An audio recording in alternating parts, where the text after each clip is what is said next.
I don't even know how to start this. I guess I just need to let it out somewhere. I'm a 36-year-old guy, and up until 2 months ago, I thought I had a good life.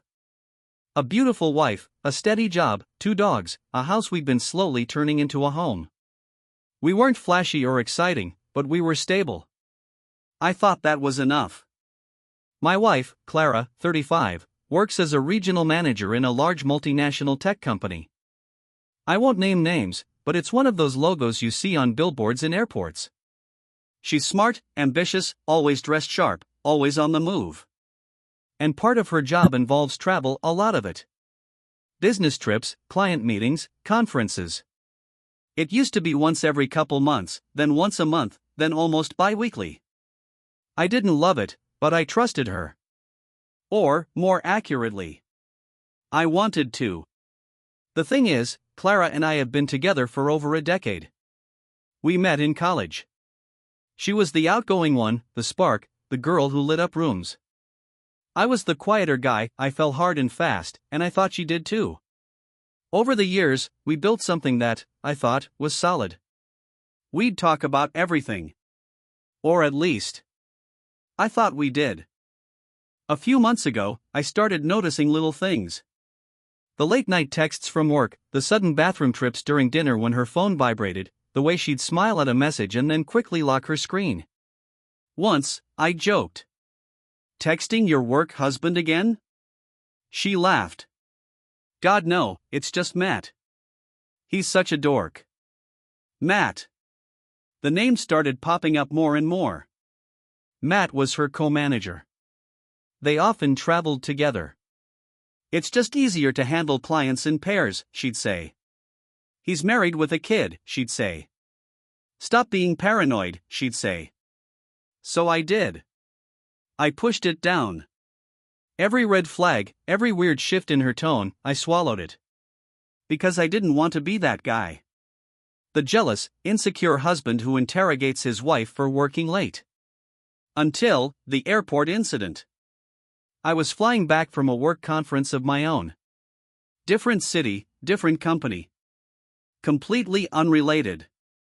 My flight got delayed, and I was stuck at O'Hare Airport for 6 hours. I was sitting in one of those overpriced cafes, sipping burnt coffee, half asleep, scrolling Reddit. That's when I saw her. Clara. My Clara. Walking fast, in heels and a tight blazer, laughing. And right beside her, Matt. They didn't see me. They were too wrapped up in each other. Too close. Too intimate. At first, I froze. This has to be a coincidence, I told myself. But they sat down a few rows from me. Ordered wine. She leaned into him. He touched her hand. And then, they kissed. I felt like my lungs collapsed. Not a peck. Not a drunken joke. A real kiss. Slow. Familiar. The kind you don't fake. I don't know how long I sat there, just empty. I didn't confront her. I didn't scream or cry. I just watched.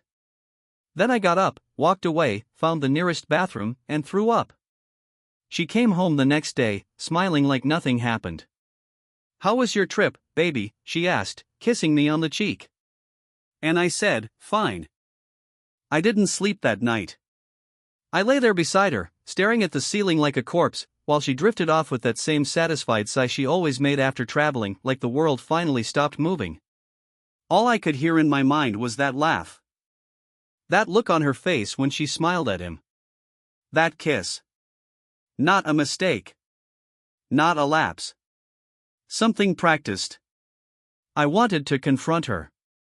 God, every part of me was screaming, just tell her you saw it. But I couldn't. I didn't know if I wanted the truth or denial. Maybe, in some twisted way, I wanted her to lie to me.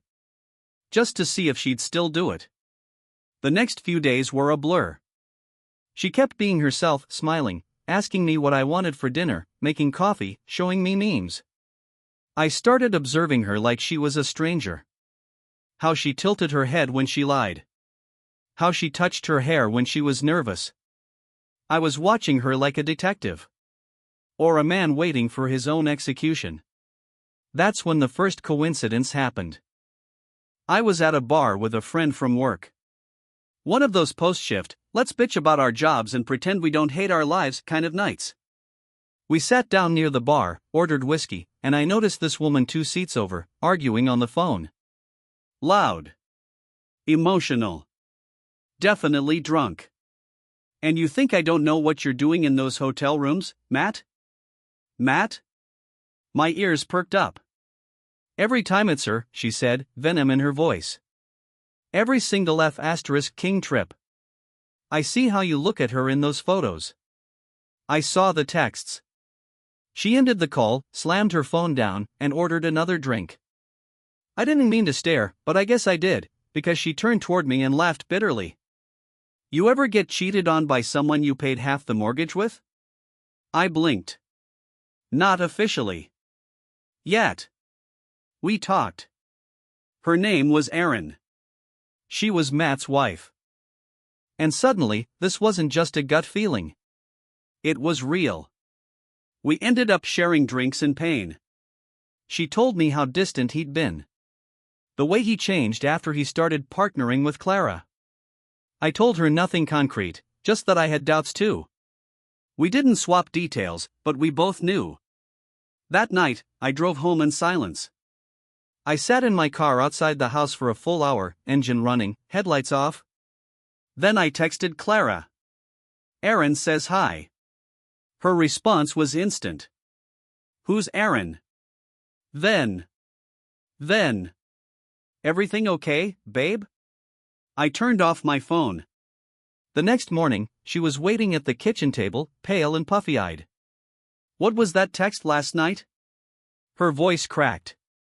I looked at her for a long time. I wanted to scream. To throw a plate. To call her a liar, a whore, a coward. But instead I said, "Do you love him?" She froze. Her lip trembled. She opened her mouth. Closed it. And finally. I didn't mean for it to happen. There it was. Not denial. Not confusion. Confession. Clara and I finally sat down to talk 3 nights after everything broke open. I didn't even know what I expected. Closure? Answers? Redemption? I didn't get any of those. She sat on the edge of the sofa, wrapped in a blanket like a kid who got caught sneaking out. I never stopped loving you, she said. I almost laughed. Almost. I just felt empty. And Matt was easy. He listened. I looked at her like she was someone I had seen in a movie once. Same face, different soul. You realize you broke us? I asked. For what? Some work trip fantasy? She said nothing. I stood up to leave, and just as I turned, she muttered. We were going to stop. After the Tokyo trip. That was the last time. Tokyo. That trip was 3 weeks ago. They didn't stop because of guilt. They stopped because it became inconvenient. The next week was hell. We told friends we were taking space. I made up excuses at work. Clara avoided her sister. Matt moved out. Erin, apparently, kicked him out the night she found a second phone he kept hidden in a drawer full of photos. Photos of him and Clara. Some at conferences. Some in hotel rooms. He had saved them. Like memories worth treasuring. Then came the final nail. Erin called me on a Sunday afternoon, her voice shaking. Did you know they have a shared Dropbox folder? I froze. They used it to send everything. Work docs. Selfies. Voice memos. Even plans. What kind of plans? I asked. Silence. Then. They were planning to move to Chicago. Together. In 6 months. They were looking at apartments. I almost dropped the phone. That night, I confronted Clara. I didn't scream. I just asked. Chicago? She blinked. Then nodded slowly. I wasn't sure how to tell you. You weren't sure how to tell me that you were moving in with your affair partner? She cried. She begged. She said it got out of hand. That she was scared, confused, lost. But I realized then. She was never lost. She knew exactly what she was doing. Here's the part one didn't expect. A few nights later, Erin came by. We had only ever spoken in bars, over texts, or in hushed rage. But this time, she brought pizza. I figured, we're both in the same boat. Might as well not drown alone. We talked. About everything. About nothing. About how betrayal doesn't feel like a bomb, it feels like erosion. Slow. Constant. Invisible until the structure collapses. We talked until 2 a.m. And when she left, I felt something I hadn't in weeks. Clarity. The next morning, I filed for divorce. Clara didn't fight it. Now, 3 weeks later, I'm still trying to rebuild. The dogs are with me. I got the house. She got her promotion and, from what I hear, Matt. They moved into a condo in Chicago. I hope the lake view's worth the wreckage. Sometimes I wake up at 4 a.m. and reach for her. Sometimes I read old messages, knowing they're lies. Sometimes I wonder how many times she looked me in the eye and said I love you while lying. But most days, I breathe. I get up. I move on. I don't believe in karma. But I do believe in wait. And I hope one day, when she's standing on some rooftop balcony with Matt's arms around her, a gust of wind carries that weight back to her. Not to destroy her. Just so she'll finally feel it.